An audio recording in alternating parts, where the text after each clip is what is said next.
प्रिय बंधुओं, जय भीम, जय भारत, नमो बुद्धाय।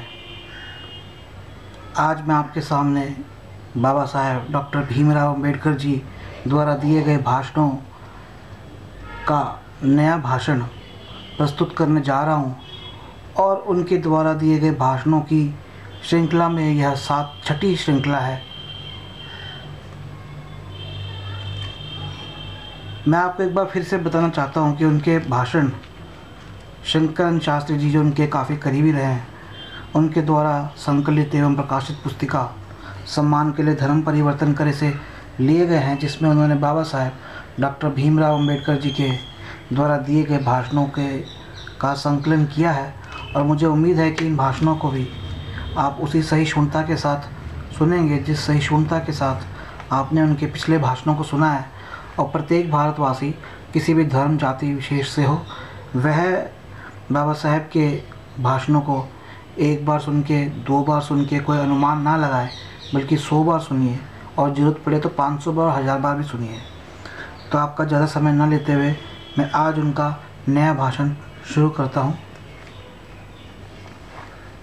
पुस्तिका में इसको अध्याय द्वितीय दिया गया है, भगवद गीता और वेद शास्त्र। शोषित मानवों के मार्गदाता बाबा साहेब डॉक्टर भीमराव रामजी अंबेडकर ने नेशनल सोसाइटी मद्रास के तत्वाधान में प्रभात सिनेमा मद्रास में 24 सितंबर 1944 के दिन हिंदू यानी ब्राह्मणवाद के आधारभूत ग्रंथ वेद, भगवद गीता और मनुस्मृति पर ऐतिहासिक भाषण दिया था। इस सभा के प्रधान थे श्री एस रामनाथ। बाबा साहेब के इस ऐतिहासिक और महत्वपूर्ण भाषण को सर्वसाधारण जनता के ज्ञानवर्धन के लिए नीचे दिया जा रहा है। राजनीति में व्यस्त मेरा जीवन सदा राजनीति में व्यस्त रहने के कारण मैंने धर्मशास्त्र, इतिहास और दर्शनों पर अपने विचारों को प्रकट नहीं कर सकता हूँ। मैं इसे एक बार दोबारा बोलता हूँ। मेरा जीवन सदा राजनीति में व्यस्त रहने के कारण मैंने धर्मशास्त्र, इतिहास और दर्शनों पर अपने विचारों को प्रकट नहीं कर सकता हूँ। ऐसा कुछ लोगों का सोचना विचारना गलत है। मैंने राजनीति में संघर्षमय जीवन के साथ विभिन्न धर्म ग्रंथों का 15 वर्षों से अध्ययन किया है, इसलिए मैं धार्मिक ग्रंथों और दर्शन शास्त्रों पर अपने विचारों को अधिकार के साथ प्रकट कर सकता हूँ। आज मेरी इच्छा है कि मैं हिंदू धर्म के शास्त्रों और दर्शनों पर अपने विचारों को प्रकट करूं। प्राचीन भारत में क्रांति। भारतीय इतिहास के संबंध में इतिहासकारों ने काफ़ी गलत प्रचार किया है और जो कुछ लिखा गया है वह भी हमें गलत रूप में अध्ययन करने के लिए मिलता है। बहुत से इतिहासकारों ने लिखा है कि प्राचीन भारत में राजनीतिक वातावरण नहीं था। इस काल में लोगों ने केवल दर्शन, धर्म और आध्यात्मिक ज्ञान के संबंध में ही पढ़ा या लिखा गया है। ऐसे कहने वाले या लिखने वाले लोग इतिहास के तथ्यों से बिल्कुल अलग रहे हैं। कुछ यह भी कहते हैं कि यहाँ के लोगों का जीवन या यहाँ के समाज का जीवन लोहे के चौखट में ऐसा बंद था कि लोगों का जीवन या उनका समाज उसी दायरे में घूमता फिरता रहा है। इसलिए उन्होंने उसी का वर्णन करने मात्र को अपना परम कर्तव्य समझा। इन इतिहासकारों के कथन के पढ़ने के बाद मेरा अलग मत बन गया है। गंभीर अध्ययन के बाद मैं इस निर्णय पर पहुंचा हूं कि संसार के किसी भी भाग में भारत की भांति राजनीतिक उथल पुथल नहीं हुए हैं। भूभाग का कोई ऐसा भाग नहीं है जहां पर भारत जैसी महान क्रांति हुई हो। नहीं है। मैं इसे दोबारा पढ़ता हूँ। भूभाग का कोई ऐसा भाग नहीं है जहाँ पर भारत जैसी महान क्रांति हुई हो। जो क्रांति यहाँ पर हुई है वह इतिहासबद्ध है। बौद्धवाद और ब्राह्मणवाद का संघर्ष। भारतीय इतिहास के लेखकों ने इतिहास के आधारभूत घटनाओं की ओर आज तक ध्यान नहीं दिया है। उन्होंने जानबूझकर इन ऐतिहासिक घटनाओं को छिपाने का असाधु प्रयत्न किया है या जानबूझकर इस ओर ध्यान देने का प्रयत्न नहीं किया है, वे ऐतिहासिक घटनाएं हैं बौद्धवाद और ब्राह्मणवाद का पारस्परिक संघर्ष। कुछ इतिहासकारों का कथन है कि यह केवल साधारण सी घटना वादों की विभिन्नता के संबंध में थी, लेकिन मेरा कहना है कि यह महान संघर्ष वादों की विभिन्न विचारों का न था, बल्कि सत्य क्या है इसे जानने के लिए यह पारस्परिक महान संघर्ष हुआ था। वेद शास्त्रों की निरर्थकता। भगवान बुद्ध ने सत्य की व्याख्या सुलभ शब्दों में की है।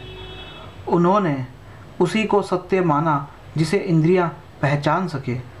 दूसरे शब्दों में उन्होंने कहा कि किसी भी व्यक्ति के कथन को प्रमाणिक न माना जाए।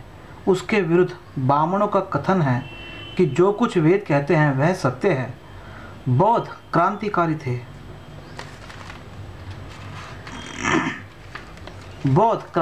थे। जबकि ब्राह्मण प्रतिक्रियावादी थे। आज हम सभी प्रतिक्रियावादियों के शासन में हैं। वेदों के पढ़ने के बाद मैं इस निर्णय पर पहुंचा हूं कि ये विदूषक के कथन के सिवा कुछ भी नहीं है। आश्चर्य की बात है कि ऐसे कथनों को चतुर ब्राह्मण लोग प्रमाण ग्रंथ मानने के लिए जोर देते हैं। ऐसा वे क्यों करते हैं? अर्थवेद के अध्ययन से पता लगा है कि इस पुस्तक को लिखने का ध्येय केवल जादू टोने का वर्णन करने का था। यह इसलिए ऐसा किया गया कि सर्वसाधारण को जादू टोने के नाम पर पथ भ्रष्ट किया जा सके। ब्राह्मणवादियों यानी जाति पाति को मानने वालों का यह एक दूसरे प्रकार का अस्त्र था। ऋग्वेद में ऐसी प्रार्थनाएं हैं जिनके पढ़ने से पता लगता है कि ब्राह्मणवादी अपने विरोधियों से कितने त्रस्त और भयभीत थे। इंद्र, वरुण और अग्नि नामक देवताओं से शत्रुओं से बचने के लिए प्रार्थनाएं की गई है। यजुर्वेद में यज्ञ हवनादियों में उच्चारण करने वाले मंत्रों का संग्रह है। इन वेदों में अश्वमेध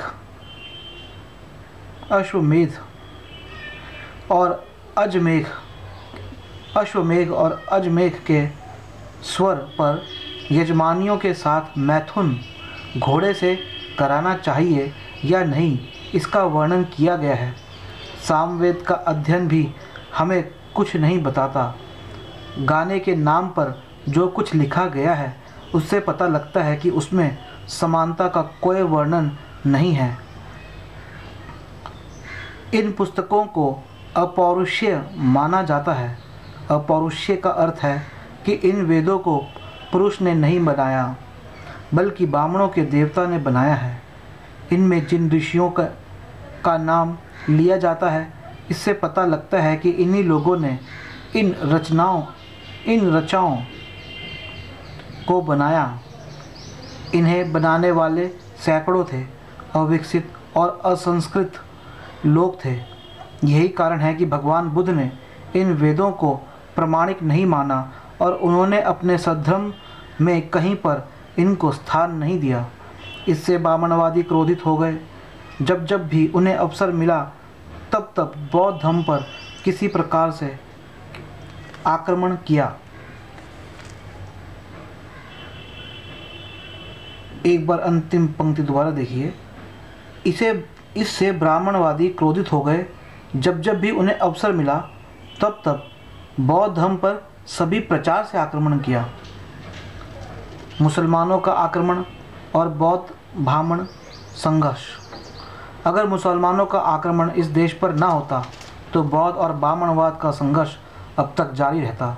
यह इतिहास प्रसिद्ध और सर्वविदित बात है कि भगवान बुद्ध ही सर्वप्रथम समता, भ्रातृत्व, न्याय और स्वतंत्रता का पवित्र संदेश देने वाले थे। आज उनका यह पवित्र संदेश लुप्त प्रायः हो गया है। वैसे इस महान सद्धर्म की जड़ें हरी भरी हैं। इस पर पानी सींचने का कार्य करना है। इस कार्य को मैं शीघ्र ही संपन्न करने वाला हूँ। बौद्ध ब्राह्मणवाद के संघर्ष से यह स्पष्ट है कि भगवान बुद्ध क्रांतिकारक थे। इसी क्रांति के विरुद्ध ब्राह्मणवादियों ने प्रतिक्रियावादी क्रांति की थी। इस क्रांति में ब्राह्मणवादियों ने सभी प्रकार के षड्यंत्रों को रचा। बौद्ध धर्म के पवित्र तत्वों को अपने में इस रूप में मिलाने का प्रयत्न किया कि इस सद्धर्म को पृथकत्व नष्ट हो जाए। दूसरा तरीका उन्होंने ऐसा अपनाया कि ब्राह्मणवाद के आधार पर राज्य शक्ति को हथियाकर बौद्धों और बौद्ध भिक्षुओं की हत्या की। पुष्यमित्र ने जो अत्याचार बौद्ध धर्म वालों पर किया है उसके पढ़ने से रोंगटे खड़े हो जाते हैं। इस ब्राह्मण राजा ने बौद्धों के सिर को काट कर लाने के लिए 100 दिनारों का इनाम रखा था। इसके अलावा प्रच्छन्न बौद्ध बनकर ब्राह्मणों ने इस धर्म को आमूल नष्ट करने का भी प्रयत्न किया है। देश का बड़ा अनर्थ भगवत गीता ने किया। आज के स्वतंत्र भारत में हम देख रहे हैं कि ब्राह्मणवादी भगवत गीता के प्रचार करने में बड़ा प्रयत्न कर रहे हैं। इसके प्रचार में सारा ब्राह्मण बनिया समाज लगा हुआ है। मुझे बड़े दुख के साथ कहना पड़ता है कि इस पुस्तक में मुझे कोई महत्वपूर्ण बात नहीं मिली। इस पुस्तक ने इस महान देश का बड़ा अनर्थ किया है। इस पुस्तक का आधारभूत तत्व इतने निरर्थक और अर्थहीन हैं कि न वे बुद्धिगम्य हैं और न ही बुद्धित्व को पटने वाले हैं। इनका सिद्धांत बहुजन हित विरोधी है। बहुजन को अंधेरे में रखकर अपने स्वार्थ को सिद्ध करने का आदेश इस ग्रंथ में है। भगवत गीता के 3 अध्याय और 23वें श्लोक में स्पष्ट रूप में कृष्ण ने कहा है कि सर्वसाधारण जनता को वर्णाश्रम धर्म पर चलाने के लिए बाध्य करो और उनकी अज्ञानता के लाभ को विद्वान यानी ब्राह्मणवादियों को उठाना चाहिए। भगवान बुद्ध ने राजनीति में, समाज में और धर्म में जिस महान क्रांति के आधार पर आमूलचूल परिवर्तन किया था उसे कालांतर में नष्ट किया गया। इसका कारण यह था कि ब्राह्मणों ने राजनीति और धर्म को इकट्ठा करके प्रचार किया। इस प्रचार का परिणाम यह निकला कि यह केवल सामाजिक प्रथा नहीं रही बल्कि राजनीतिक स्तर पर इसकी रक्षा की गई। इसी जघन्य कार्य को करने के लिए मनुस्मृति, गीता और दूसरे ग्रंथों को लिखा गया है। स्वतंत्र विवेक पर बंधन। सामाजिक और राजनैतिक का आधार मानव के विवेक को माना जाता है। हर देश में राजनैतिक की एक कसौटी होती है। इस देश में ऐसी कोई कसौटी नहीं है। गांधी जी की ओर देखिए, इन पर किसी प्रकार की कसौटी लागू नहीं होती। जो कुछ वे कहते हैं उसी को सत्य कहकर प्रचार किया जाता है। 2 वर्ष पूर्व गांधी जी ने कहा था कि पाकिस्तान की स्थापना पाप है। इसको सभी ब्राह्मणवादी कांग्रेसियों ने सच माना। आज गांधी जी कहते हैं कि पाकिस्तान पाप नहीं है। वे इतना ही नहीं कहते बल्कि उनका कहना है कि जो कुछ मुसलमान मांगते हैं उसे फ़ौरन दे दो। आज कांग्रेस वाले उसी की रट लगा रहे हैं। इस देश के सामाजिक, राजनीतिक और विवेकशील जीवन पर जो अमनुष्य बंधन लगाए हुए हैं उसका यह एक ज्वलंत उदाहरण है। अगर इस विचित्र परिस्थिति का सामना नहीं किया गया तो इस देश पर बड़ी भारी विपत्ति आएगी और संभव है कि उसी में यह महान देश छिन्न भिन्न हो जाएगा और नष्ट हो जाएगा। 1944 में दिया गया बाबा साहेब का भाषण और 1947 में भारत का बंटवारा, तो एकदम सही पूर्वानुमान उन्होंने लगाया था। हम आगे पढ़ते हैं। भगवत गीता गडरियों का गाना मात्र है। 24 नवंबर 1944 के दिन पुणे में श्री P.N. राजभोज के घर पर बाबा साहेब ने निम्नलिखित भाषण दिया था। उसी को नीचे दिया जा रहा है। आज मेरी इच्छा भाषण करने की नहीं थी। मुझसे कहा गया है कि मैं सर तेज बहादुर सप्रू की योजना पर अपना अभिप्राय व्यक्त करूं।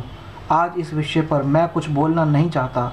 इस संबंध में मैं फिर कभी अपने विचारों को प्रकट करूंगा। मद्रास में मैंने भगवत गीता के संबंध में जो कुछ कहा था उसका ब्राह्मणवादियों यानी जात पात को मानने वालों ने बड़ा विरोध किया है। उनका उत्तर देना जरूरी है। अच्छा होता मैं इस जवाब को एक बड़ी सभा में देता। खैर, ऐसी सभा का आयोजन नहीं हो सकता फिर भी एक छोटी सी सभा में मैं इसका जवाब देना चाहता हूँ।